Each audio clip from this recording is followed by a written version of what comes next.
Is called Kucha, and before we begin that, I would just like to thank Anna Hidalgo and the previous presenters for starting us off today with some really great presentations. So my name is Rylan Graham. I am an assistant professor in the School of Environmental Planning at the University of Northern British Columbia. I, of course, was a previous PhD student at the School of Architecture, Planning and Landscape at the University of Calgary, as well as a sessional instructor in the faculty. As well, a previous two-time presenter at the SAPL Research Conference. And so I'm pleased to be joining you all today and maintain this connection with SAPL. And as Anna said previously, it is nicer to be on the side of moderating versus having to present. So, very similar to earlier, if you have questions while presentations are going on, please drop them in the chat. And when we get to the Q&A, I will be happy to call on you for you to ask your question.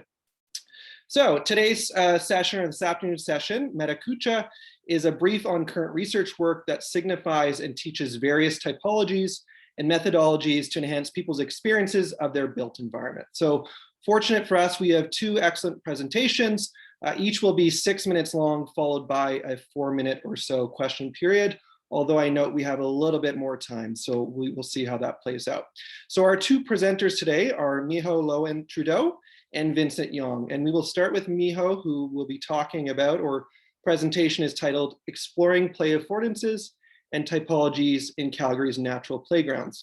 And Miho is a PhD candidate in the School of Architecture, Planning and Landscape.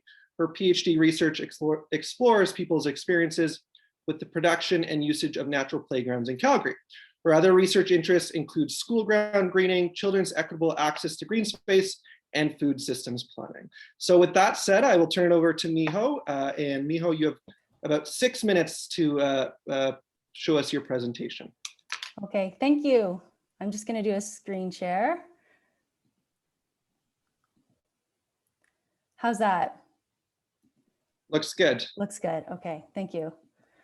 Okay, so over 10 years ago now, I was a teacher working here in Calgary who became interested in the greening of schoolyards. This eventually brought me to pursue graduate studies exploring children's access to natural spaces and exploring other produced green spaces for children, such as natural playgrounds. Today, I want to bring you through some of the research sites I'm examining in my doctoral research to explore how these natural playgrounds offer a diversity of play experiences for children. So what are natural playgrounds? Natural playground development has really come about from a concern that children's experiences in outdoor natural spaces is being curtailed.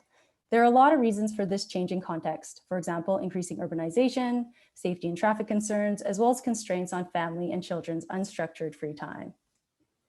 While children's time spent in unstructured outdoor play has declined, research has also shown that there's a growing list of physical, social, and psychological benefits for children from access to nature, benefits that may be lost while children spend more time indoors than outside playing.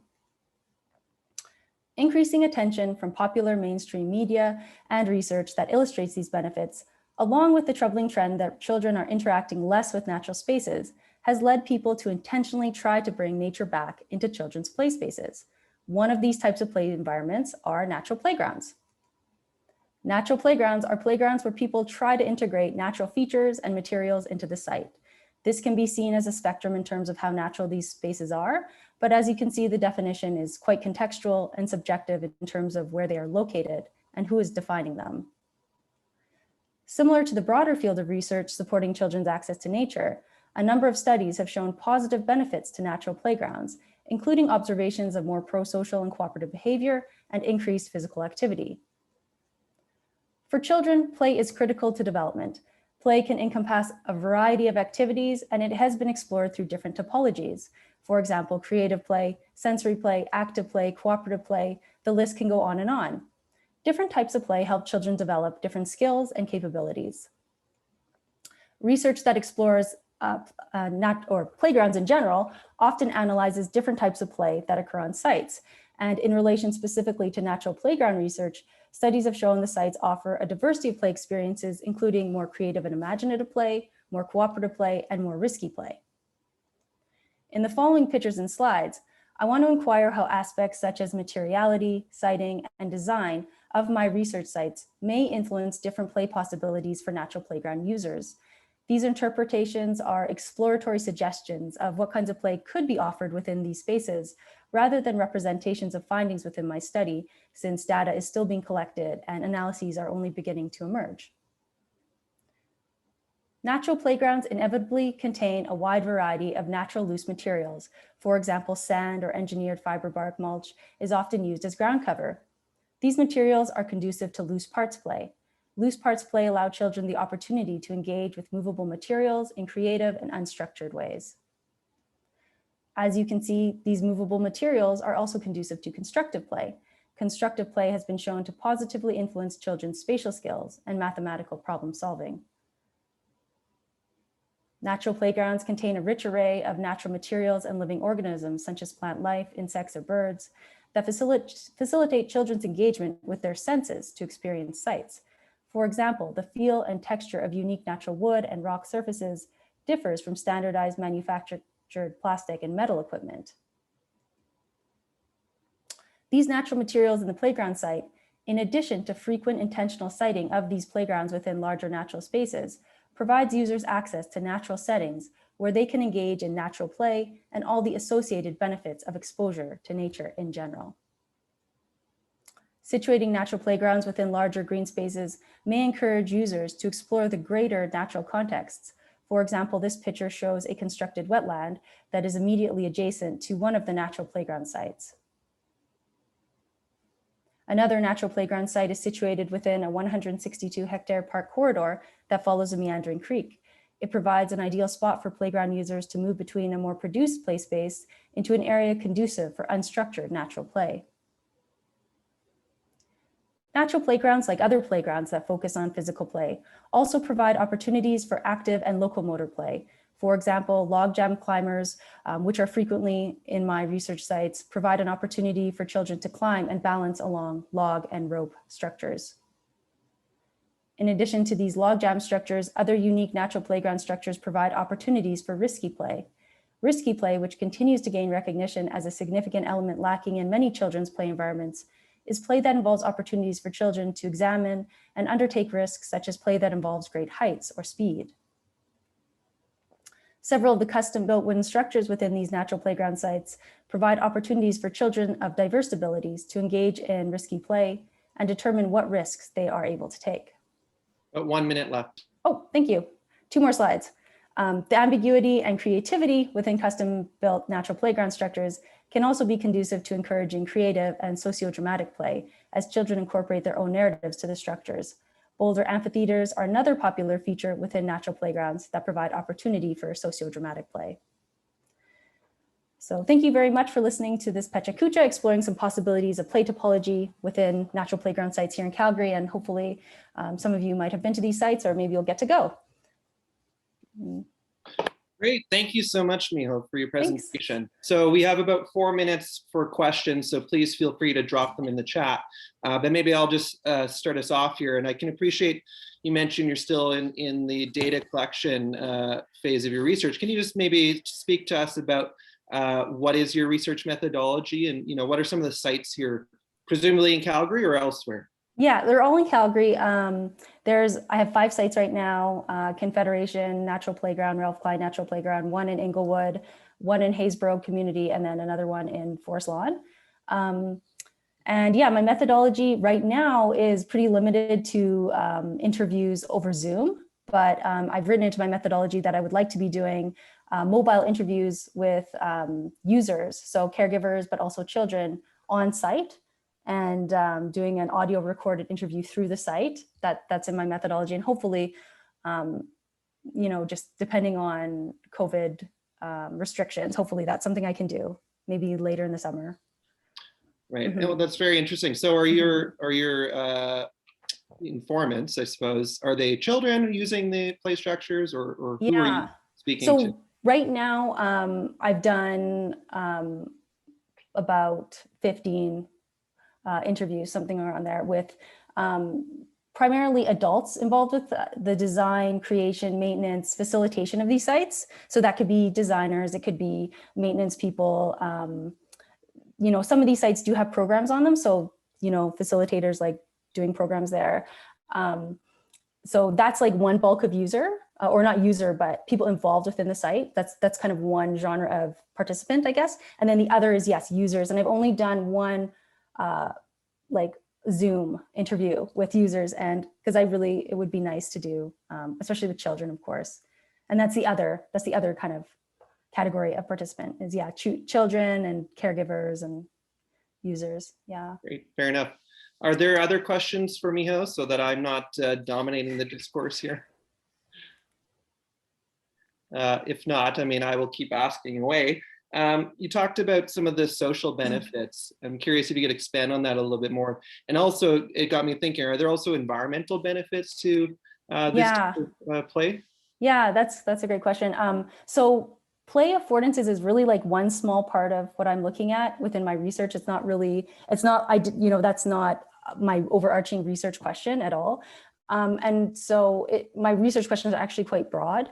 So it's looking at what people's experiences and perspectives are on those sites, which can encompass like everything that you've just noted, of course, like whether people are viewing that as having social benefits or environmental benefits.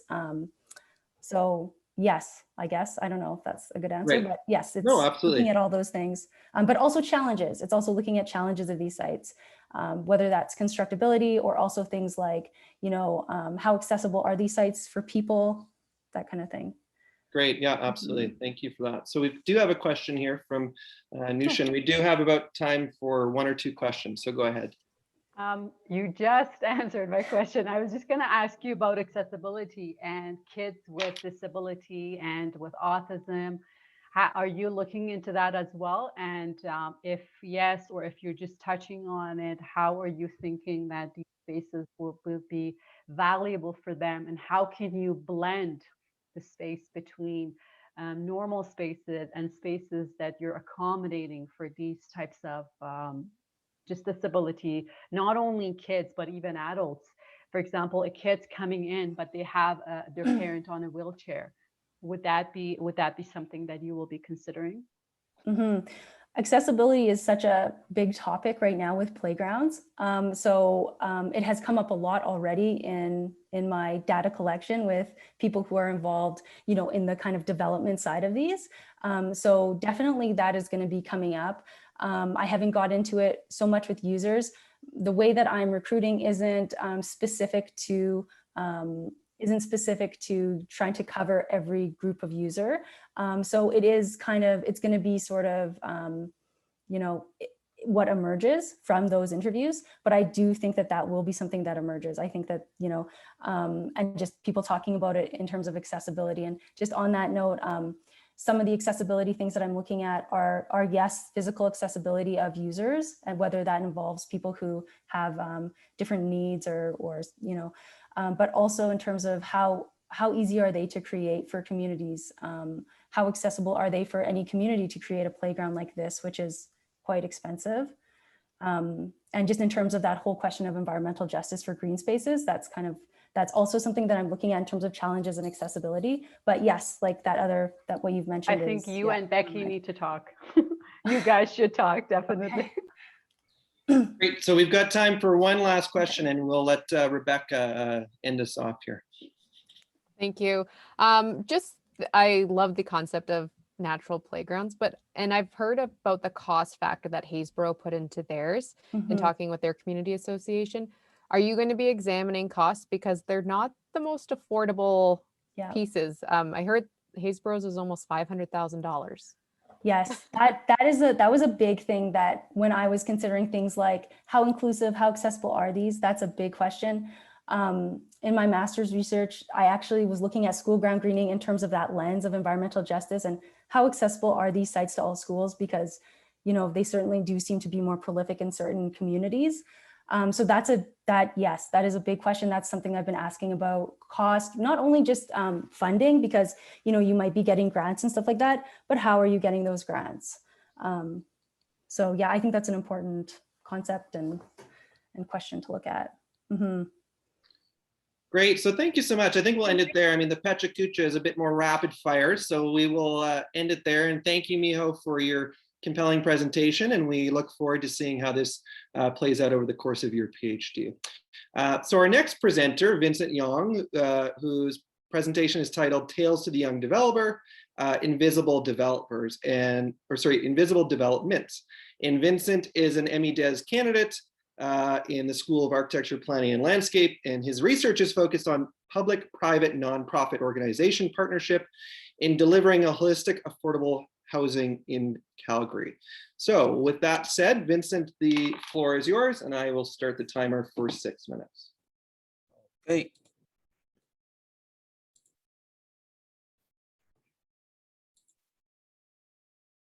Okay, so my presentation is actually a story that I dreamed, and this is my discussion with Lord Kapal Singh. Lord Kapal, where am I? You are in my court, and just call me Kapal. What? You are the beacon of hope. You stood up for racial equality, the defender of the weak. As a young idealist, I grew up wanted to be like you, a lawyer. Alas, but I'm involved in development of building, and come to think of it, communities, it has brought me far and wide. I would like to share with you my journey of developments as you rebuild our motherland, Malaysia, which is truly Asia.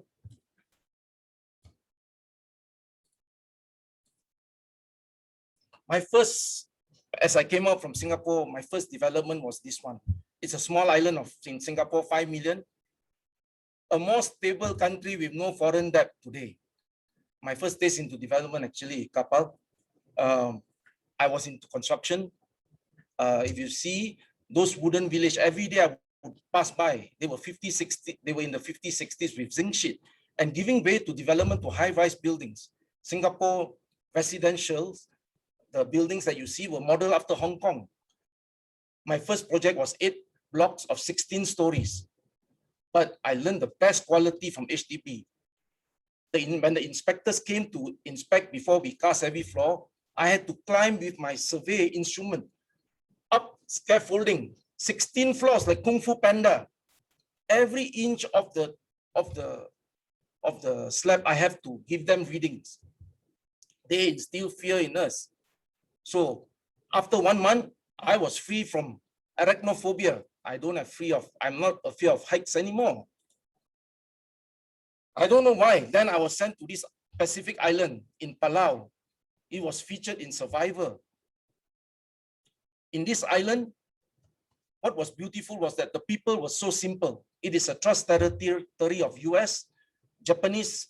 They came for their tuna, and the Chinese, oh, full of tourism there now. My first taste of island ecotourism development. The natural peacock color of the sea, and famous for scuba diving. The islanders were so simple. Islanders' lifestyle. The doctors, if you see at the below, they live in simple houses like that, though they were doctors. They love chewing betel nuts and spitting everywhere. That was their favorite pastime. But what I learned from this development was that the people really preserved to fight away all this foreign intervention, to preserve their culture and to pass on their tradition. Then the next development, I was in Makati. But one thing didn't strike me was the high towers in Makati in Manila. But people who live in cemeteries, have you ever seen people who live between cemeteries and with the people in cemetery?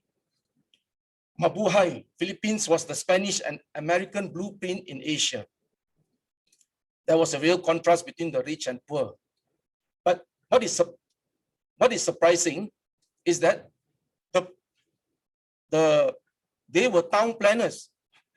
They had their own swimming pool. They had a little casinos, and they even had little paths, you know. And the best part was that they partake in the food offerings by the rich people to the cemeteries. Another part of Philippines which I really experienced was the Smoky Mountain, people living in garbage. It is a 29-hectare garbage. It's like exactly what the modern day of living downtown near your working area. The folks stay in the area where they make living, or should I say survival.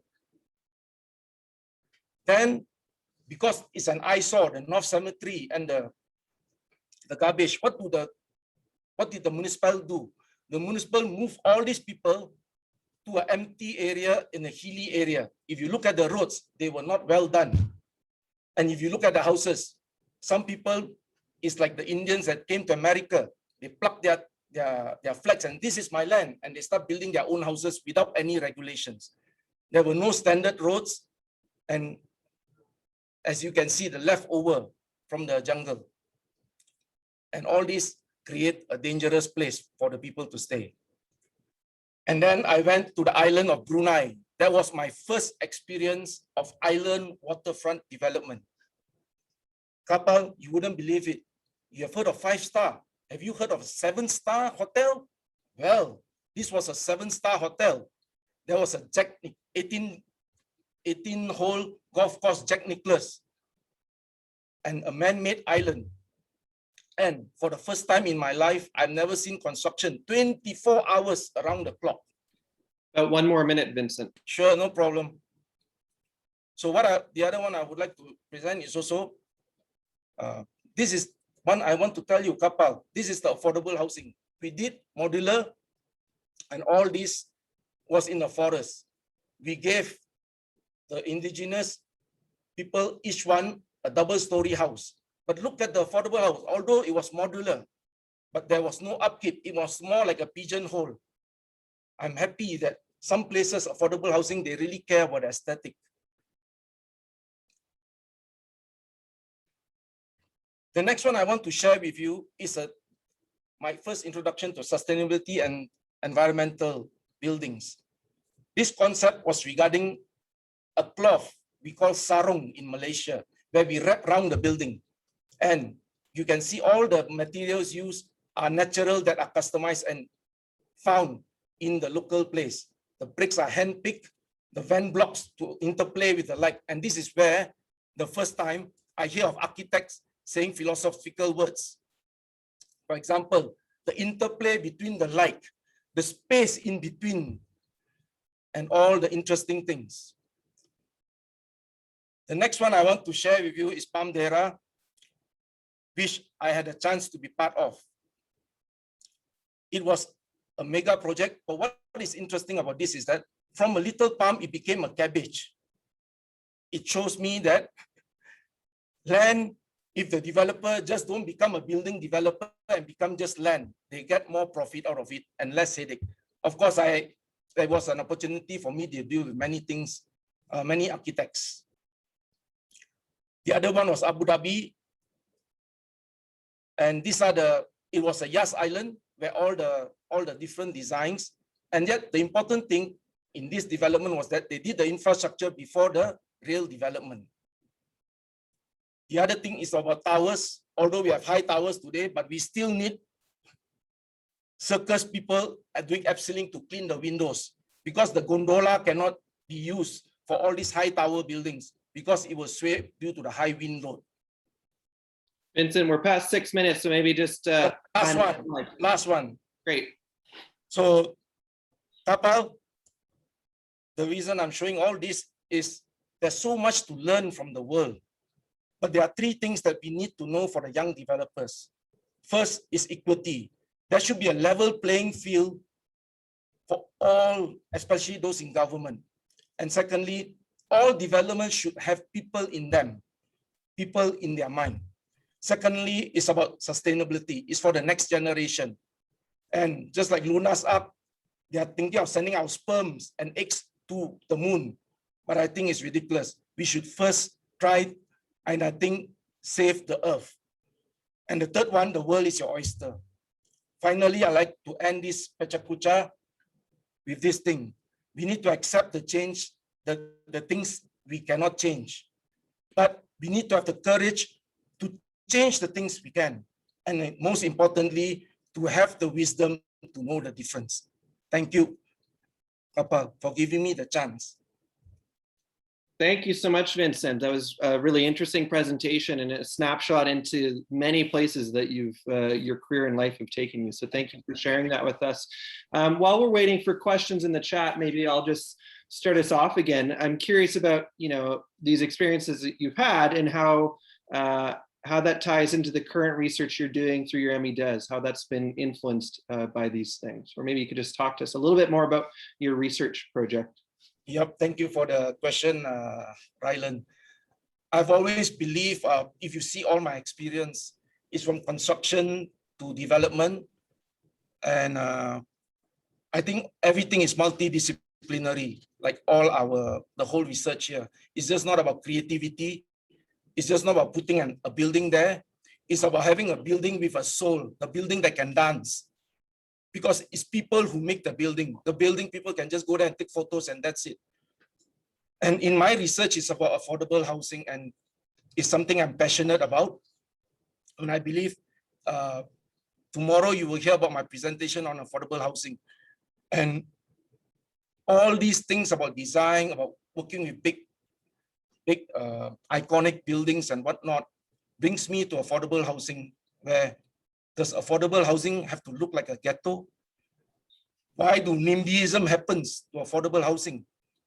It's because there's no multidisciplinary and we don't put our head to think more, you see? And I think the other side of it is financial, of course. We talk about developments, and recently I think you write a paper, a very nice paper on refurbishing very good paper, I read it, on refurbishing all those in downtown, which is long vacated since 3 years ago. My only question when I read your paper was that when we now adapt to the demands of the market, move it to housing and whatnot, what if the economy comes back? Do we then chase these are just questions I thought when I had, do we just chase away the people who stay there? So I think all this experience brings, which I hope to brief into my affordable housing and make it, more acceptable. And I think that everyone should share their wealth with the society. Thank you. Great, thank you, Vincent. We're supposed to be asking you questions, not asking me questions. Sorry. I love your paper, by the way. Thank you. Statistics there. We'll move on to our next question here. Nushin, go ahead, please. Thank you, Vincent. My question is that if you can say it really shortly in one sentence, what do you see as a challenge in the affordable housing study or the experiments that are happening, the research that's happening in Calgary? What would you say through your research, you have a lot of experience internationally, what would you say one of the challenges are, what is one of the major one that you see? I think the main challenges as picked up by the federal government is housing is a human right. Nobody should monopolize housing. And if everybody has that, and every stakeholder from the government to the normal community like us fight for this thing, that housing is a human right, nobody should be left homeless. I believe then we can really make it workable. I think the second thing I want to add on is affordable housing in different countries are different. You can't take Calgary situation and put it in Malaysia or in Middle East. Yeah. Great, thank you for the question, and thank you, Vincent. Are there any other questions? Maybe you have time for one more. And if not, I can certainly ask another.